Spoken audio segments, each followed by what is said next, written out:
Du 3 octobre 1921 au 3 octobre 2021, 100 ans, jour pour jour, depuis la condamnation par défaut du prophète Simon Kimbangu par le Conseil de guerre de Twissville au Congo central.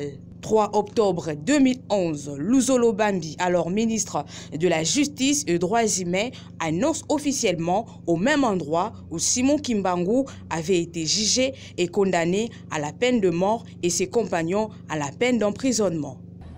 Batata, bamama, bandeko, mbote na biso.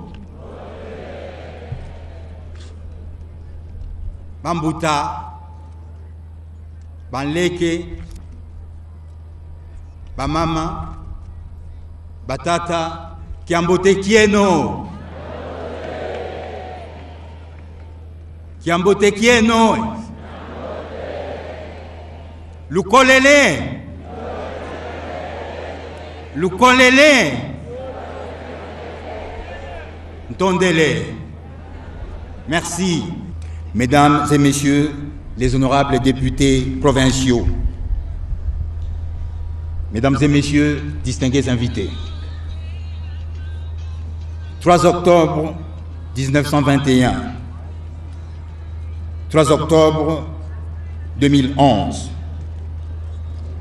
comme l'ont souligné tous mes prédécesseurs, l'on peut donc compter 90 ans, jour pour jour, depuis que le prophète Simon Kimbangu avait été condamné à la peine de mort et ses compagnons à la peine d'emprisonnement par le Conseil de guerre de Twissville, actuel Mbanza-Ngungu, ville qui nous réunit aujourd'hui.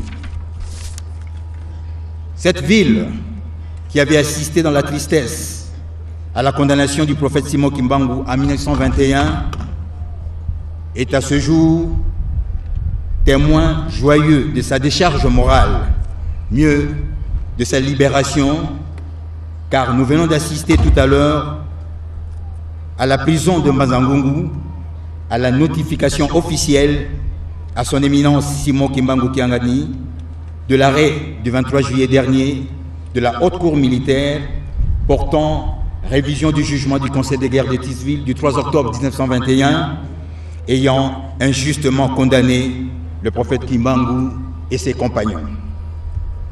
Excellence, Monsieur le vice-premier ministre, représentant personnel de son Excellence, Monsieur le Président de la République,